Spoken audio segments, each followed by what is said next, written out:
Hello friends, welcome back to my YouTube channel. हमने पढ़ा था प्रजामंडल आंदोलन के बारे में। अगर आपने अभी तक वो नहीं देखा है तो आप जाके प्रजामंडल आंदोलन की सीरीज चेकआउट कीजिए। आज हम पढ़ेंगे राजस्थान के एकीकरण के बारे में। तो राजस्थान का एकीकरण कितने चरणों में हुआ, कैसे हुआ, इन सब की जानकारी लेंगे हम राजस्थान के एकीकरण की सीरीज में। तो आप बने रहिए हमारे चैनल के साथ। अगर अभी तक आपने हमारे चैनल को सब्सक्राइब नहीं किया है तो आप सब्सक्राइब भी कर लीजिए। तो अब हम पढ़ते हैं राजस्थान के एकीकरण के बारे में कि राजस्थान में 19 रियासतें थी एकीकरण के समय पर, 3 ठिकाने थे और एक केंद्र शासित प्रदेश था। कितना था? 19 रियासतें, 3 ठिकाने और एक केंद्र शासित प्रदेश। अब इनका करवाना है एक ही स्थान पर विलय, यानी कि एक राजस्थान बनाना है इन सबको विलय करवाकर। तो ये हुआ था, ये सारी प्रोसीजर हुई थी, 7 चरणों में कंप्लीट हुई थी।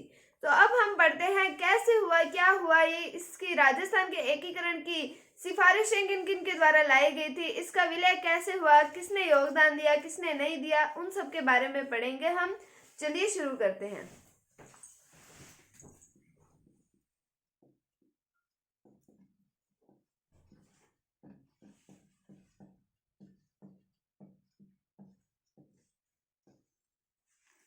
तो मैंने आपको बताया राजस्थान का एकीकरण हुआ था 7 चरणों में। तो हम इन 7 चरणों को लाइन वाइज पढ़ेंगे। उससे पहले हम जान तो लें कि राजस्थान, जो अब हमारा राजस्थान है, उसमें जो एकीकरण का टाइम था उस समय क्या क्या कुछ था। तो राजस्थान में स्वतंत्रता के समय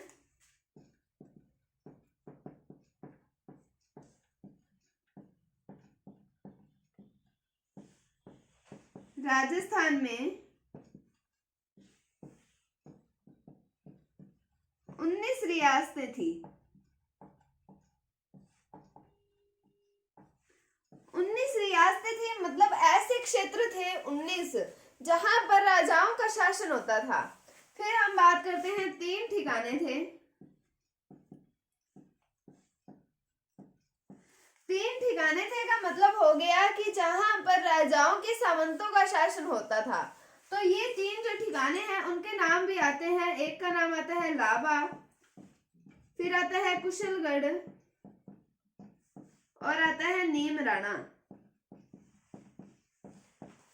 तो लावा, कुशलगढ़ और नीमराणा ये 3 थे ठिकाने और एक केंद्र शासित प्रदेश था।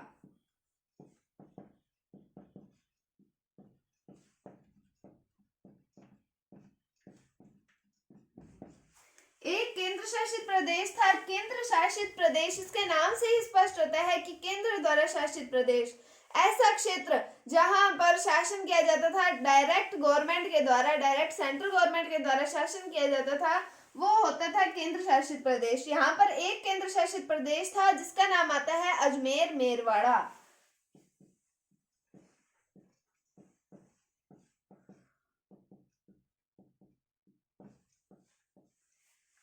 तो आज के समय में, इस समय भारत में कितने केंद्र शासित प्रदेश हैं? क्या आप मुझे कमेंट सेक्शन में बता सकते हैं? आप आंसर जरूर कीजिएगा कि कितने केंद्र शासित प्रदेश हैं वर्तमान भारत में।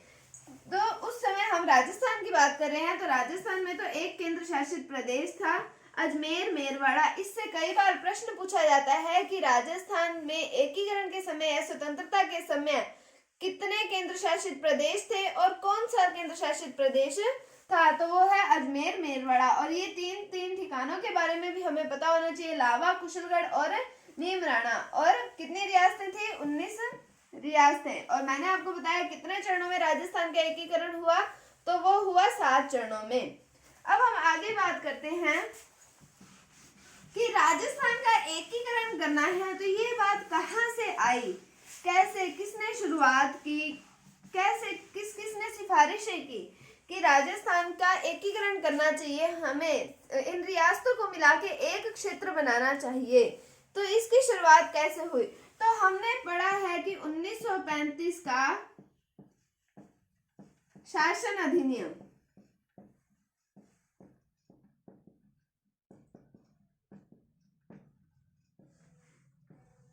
हम जब पॉलिटिकल साइंस में पढ़ते हैं तो उसमें भी हम भारत के संविधान के बारे में जब पढ़ते हैं तब हम ये पढ़ते हैं कि 1935 के भारत शासन अधिनियम से कई बातें ली गई हैं हमारे संविधान में। लगभग आधे से ज्यादा संविधान जो है वो 1935 के भारत शासन अधिनियम का ही रूप है।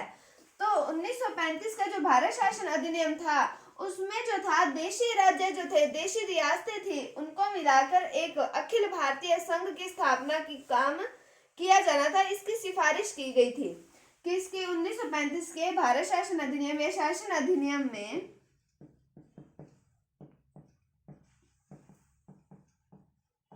देशी राज्यों को अखिल भारतीय संघ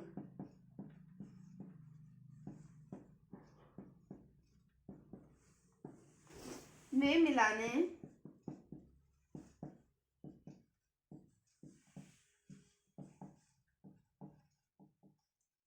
की सिफारिश की गई थी।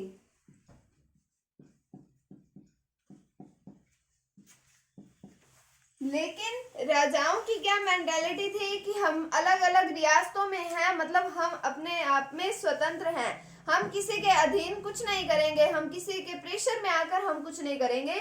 इसलिए जो राजा थे उन्होंने यहाँ पर रुचि दिखाई ही नहीं और ये जो प्लान था इनका ये हो गया था असफल। तो परंतु राजाओं की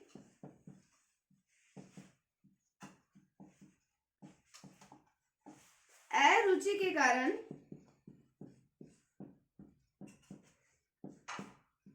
संघ अस्तित्व में नहीं आ पाया।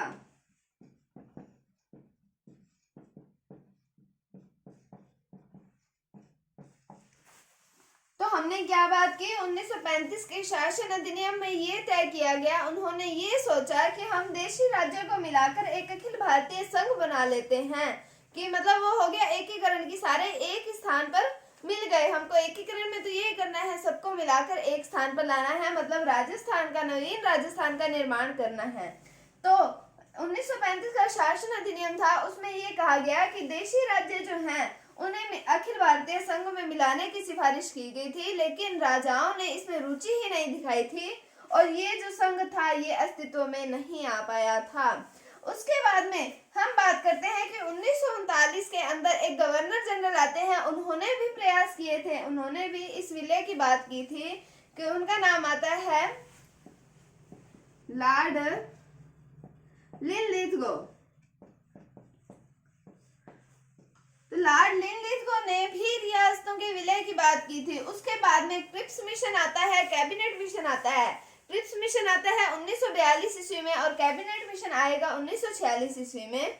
इन्होंने भी रियासतों के विलय की बात की, रियासतों के संघ में विलय की सिफारिश की गई थी क्रिप्स मिशन और कैबिनेट मिशन के द्वारा। ये जो मिशन है क्रिप्स मिशन और कैबिनेट मिशन, जब हम पॉलिटिकल की ओर जाएंगे, पॉलिटिकल साइंस राजनीति विज्ञान की ओर जाएंगे, तब हम इनके बारे में पढ़ेंगे। क्रिप्स मिशन और कैबिनेट मिशन के बारे में मैं आपको ऐसे बता देती हूँ कि संविधान सभा के निर्माण के लिए एक मिशन आया था, एक आयोग आया था, वो था कैबिनेट आयोग। और जो क्रिप्स मिशन है, जब 1942 के अंदर विश्व युद्ध चल रहा था, द्वितीय विश्व युद्ध चल रहा था, तब भारतीयों से सहायता लेने के लिए क्रिप्स मिशन आया था और उन्होंने उनके एक स्वतंत्र संविधान की जो बात कही थी, उन्होंने उस समय पर, किसने? क्रिप्स मिशन ने कही थी। तो हम बात करेंगे अभी क्रिप्स मिशन और कैबिनेट मिशन की। उससे पहले हम 1939 में जो गवर्नर जनरल लॉर्ड लिनलिथगो थे, उन्होंने भी राजस्थान में विलय की बात कही थी। किसके? रियासतों के।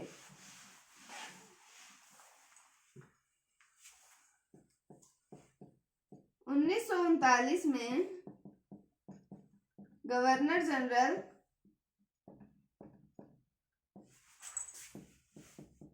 लॉर्ड लिनलिथगो, इनका नाम हमें पता होना चाहिए, क्या नाम है? लॉर्ड लिनलिथगो ने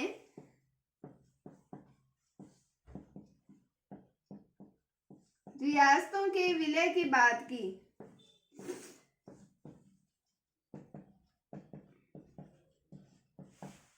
उसके बाद में हम बात करते हैं कि क्रिप्स मिशन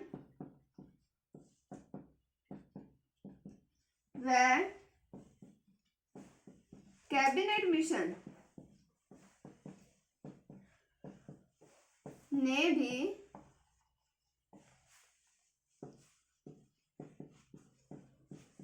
रियासतों के संघ में विलय की सिफारिश की।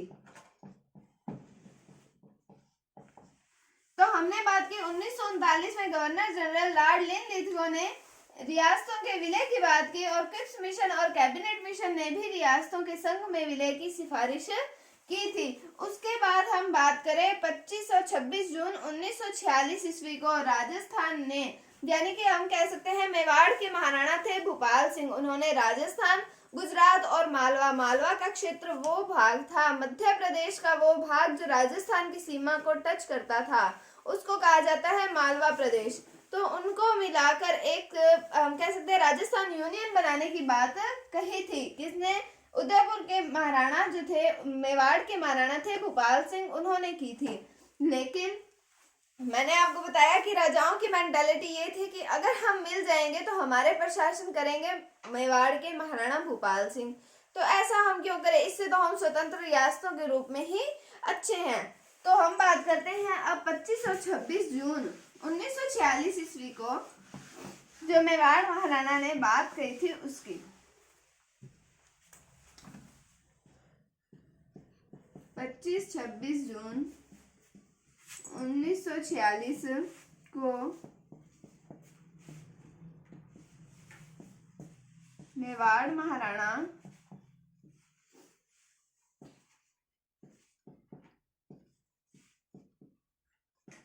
भूपाल सिंह ने उदयपुर में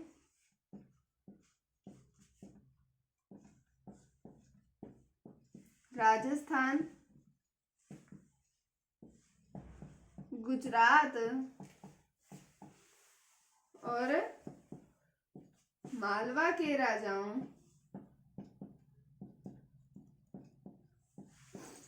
का सम्मेलन आयोजित किया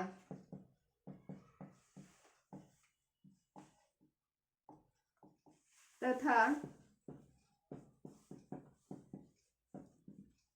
राजस्थान यूनियन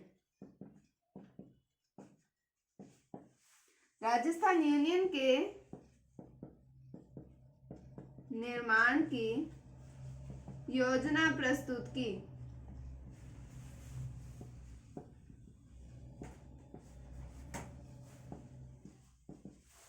तो हम बात करते हैं 25-26 जून 1946 ईस्वी को जो मेवाड़ के महाराणा आते हैं भूपाल सिंह, उन्होंने उदयपुर में राजस्थान के शासक, जो भी राजस्थान की रियासतों के शासक थे, वो गुजरात के शासक और मालवा के राजाओं का सम्मेलन आयोजित किया और राजस्थान यूनियन के निर्माण की योजना प्रस्तुत की।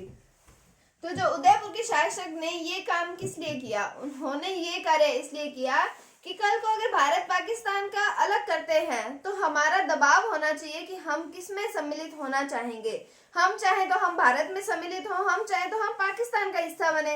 इसलिए इन्होंने, जो मेवाड़ महाराणा थे, उन्होंने राजस्थान, गुजरात और मालवा प्रदेश जो था उनके राजाओं का एक सम्मेलन आयोजित किया और उसमें राजस्थान यूनियन बनाने की, राजस्थान यूनियन के निर्माण की योजना प्रस्तुत की थी। लेकिन राजाओं की क्या मेंटालिटी थी कि वो किसी के दबाव में नहीं आना चाहते, वो किसी के नीचे काम नहीं करना चाहते, इसलिए उन्होंने इसमें भी रुचि नहीं दिखाई थी। उसके बाद में हम बात करें कि मेवाड़ महाराणा जो है भूपाल सिंह, इनके एक संवैधानिक सलाहकार आते हैं के.एम. मुंशी। इनकी सलाह पर 23 मई 1947 को ये जो राजा है इनको पुनः बुलाया गया, इनका सम्मेलन पुनः आयोजित किया गया। किसकी सलाह पर? इनके वैधानिक सलाहकार आते हैं, वो आते हैं के.एम. मुंशी। कब आयोजित किया? 23 मई 1947 ईस्वी को। लेकिन यहाँ पर लगभग सभी राजाओं ने अपनी स्वीकृति दे दी थी राजस्थान यूनियन में मिलने के लिए, लेकिन 3 रियासतें ऐसी थी। कौन कौन सी थी? जयपुर, बीकानेर और जोधपुर। ये तीनों ऐसी बड़ी बड़ी रियासतें थी जिन्होंने इस संघ में मिलने से, इस यूनियन में मिलने से मना कर दिया था। कौन कौन सी रियासतें थी? जयपुर, बीकानेर और जोधपुर। ये 3 रियासतें ऐसी थी जिन्होंने इन्होंने इसमें मिलने से मना कर दिया था। तो हमें इन 3 रियासतों के नाम पता होने चाहिए। किन 3 रियासतों ने ये जो राजस्थान यूनियन है इसमें मिलने से मना कर दिया था? तो जयपुर, बीकानेर और जोधपुर। तो 23 मई को इनके दूसरी बार इनका सम्मेलन हुआ था के एम मुंशी की सलाह पर।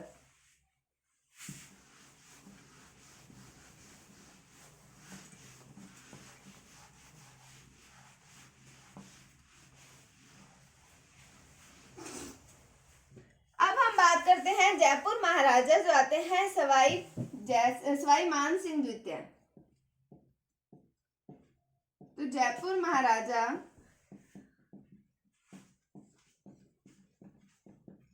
सवाई मान सिंह द्वितीय ने कौन से आते हैं? जयपुर महाराजा सवाई मान सिंह द्वितीय की स्वीकृति से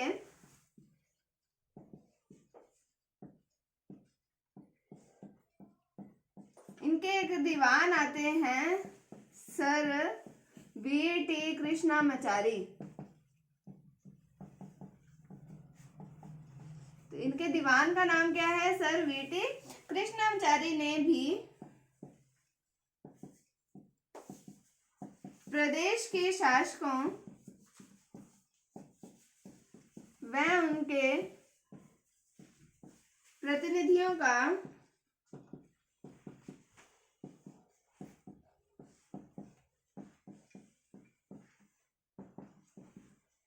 सम्मेलन आयोजित किया।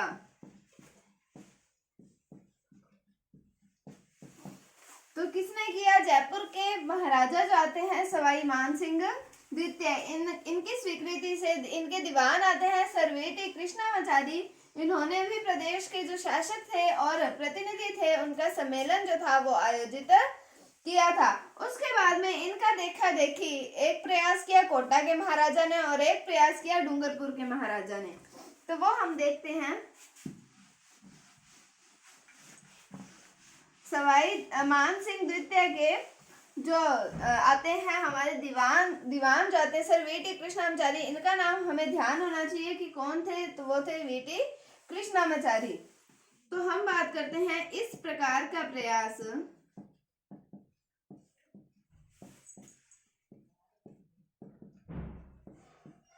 कोटा शासक ने भी किया। कोटा के शासक कौन से आते हैं? महाराव भीम सिंह। इन्होंने बूंदी और झालावाड़ की रियासतों के शासकों का सम्मेलन बुलाया और इन्होंने वहां पर हड़ौती क्षेत्र की स्थापना करने का सोचा था, क्योंकि कोटा थोड़ी बड़ी रियासत थी और जो बूंदी और झालावाड़ थी वो छोटी रियासतों में आते थे। तो इसलिए कोटा के जो शासक थे कौन थे? महाराव भीम सिंह ने किन किन को बुलाया? बूंदी व झालावाड़, इनका सम्मेलन बुलाया। फिर हम बात करें डूंगरपुर के महारावल आते हैं लक्ष्मण सिंह।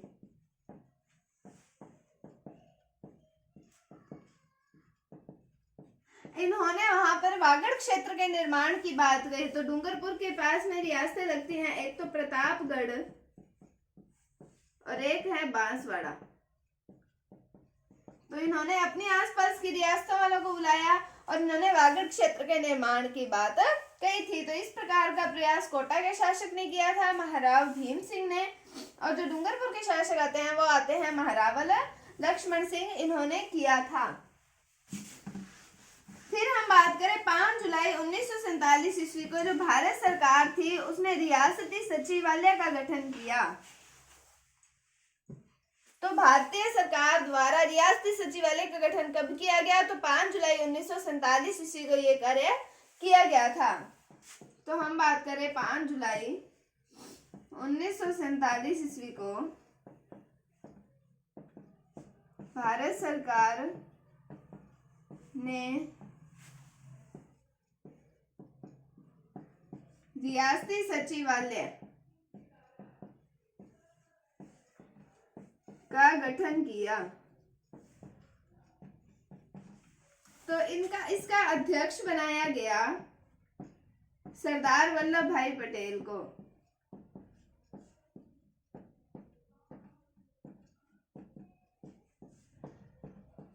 और इनके साथ एक सचिव भी बनाए गए, उनका नाम आता है वीपी मेनन। तो इनको बनाया गया, क्या बनाया गया, अध्यक्ष और सचिव की पोस्ट मिली। कहां पर, रियासती सचिवालय का गठन किया भारत सरकार ने 5 जुलाई 1947 ईस्वी को। अब ये जो रियासती सचिवालय, इन्होंने एक रिपोर्ट प्रस्तुत की और उन्होंने कहा वे रियासतें जिनकी जनसंख्या जो है वो है 10 लाख और जिनकी 10 लाख से अधिक है और जिनकी आय जो है वो 1 करोड़ रुपए है, आय 1 करोड़ से ज्यादा हो, मतलब जनसंख्या 10 लाख से ज्यादा हो और आय जो है वो 1 करोड़ से ज्यादा हो, तो वो जो रियासतें हैं वो स्वतंत्र रह सकती हैं। तो हम बात करते हैं कि रियासती सचिवालय के अनुसार उन्होंने क्या कहा,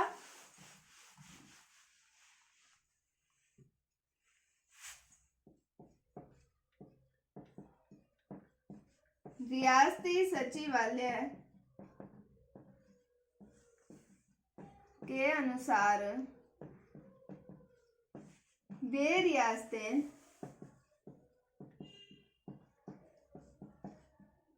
जिनकी जनसंख्या 10 लाख से अधिक हो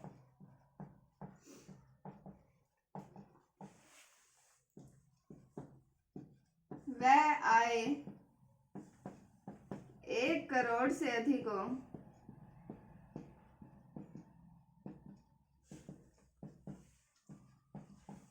वे स्वतंत्र रह सकती हैं।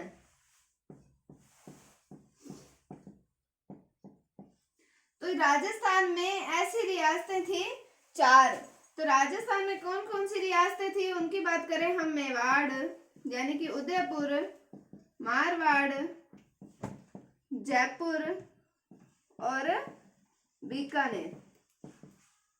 उसके बाद में हम भारत सरकार द्वारा एक अधिनियम जारी किया गया जिसकी धारा 8 के अनुसार रियासतों से ब्रिटिश शासन को हटा दिया गया।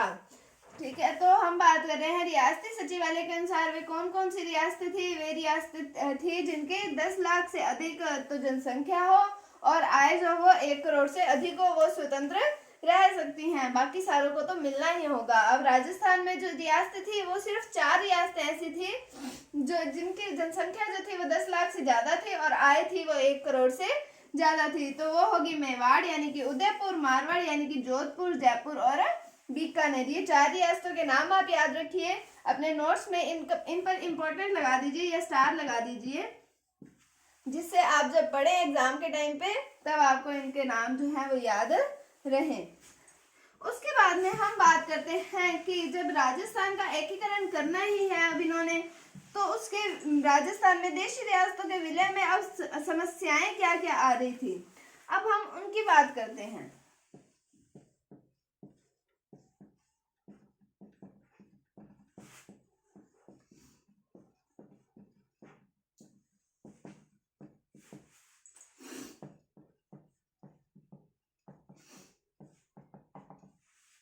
तो समस्या के अंदर सबसे पहले हम बात करते हैं सांप्रदायिक विवाद।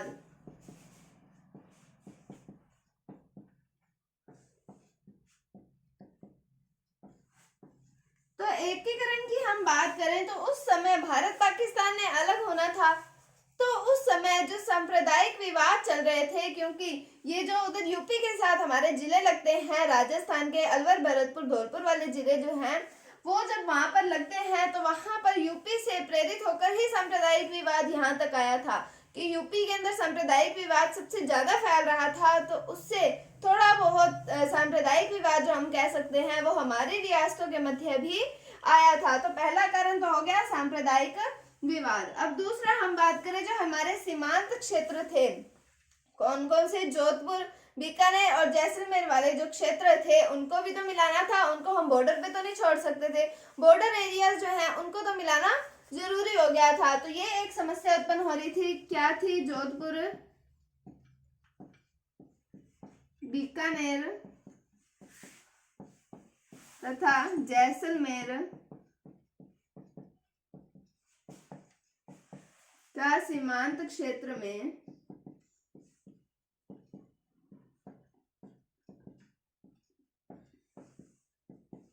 स्थित होना। अगर हम इनका टाइम पे विलय ना करें तो फिर ये ले जाएगा पाकिस्तान। इसलिए जो बॉर्डर एरियाज जो थे कौन कौन से थे, जोधपुर, बीकानेर और जैसलमेर, इनको तो क्षेत्र जो था ये वाला, इनको राजस्थान एकीकरण में इनका विलय करवाना बहुत जरूरी हो गया था। फिर मैंने आपको बताया शासकों की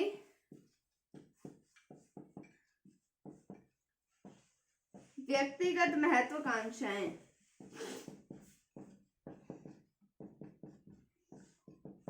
तो सारे शासक एक दूसरे को अपने से श्रेष्ठ समझते थे कि मैं ही श्रेष्ठ हूँ, मैं ही सबसे बड़ा हूँ। वो किसी के दबाव में नहीं आना चाहते थे, किसी के अंडर में नहीं आना चाहते थे। तो ये उनकी व्यक्तिगत महत्वाकांक्षाएं थी कि हम राजस्थान में विलय नहीं करेंगे। उसके बाद में हम चौथी बात करते हैं मेवाड़ की। हमने जब मेवाड़ के इतिहास के बारे में पढ़ा था तब हमने उसके अंदर कई प्रतापी राजाओं के बारे में पढ़ा था। तो मेवाड़ का इतना गौरवपूर्ण इतिहास था, तो मेवाड़ तो कैसे एक साथ हो सकता था। वो कहता है कि अगर हम अपने इतिहास को, गौरवपूर्ण इतिहास को देखें तो उसमें कितने ही प्रतापी शासक आए हैं और हम ऐसे कुछ ही समय के अंदर हम एक क्षेत्र का एक हिस्सा बन जाएं, ऐसा हमें स्वीकार नहीं है। इसलिए मेवाड़ को मिलाना, मेवाड़ का राजस्थान में विलय करवाना ये बहुत मुश्किल हो रहा था। तो मेवाड़ महाराणा अपने गौरवपूर्ण ऐतिहासिक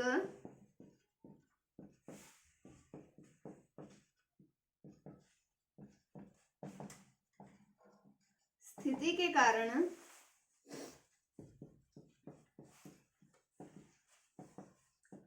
संघ में विलय होने के इच्छुक नहीं थे।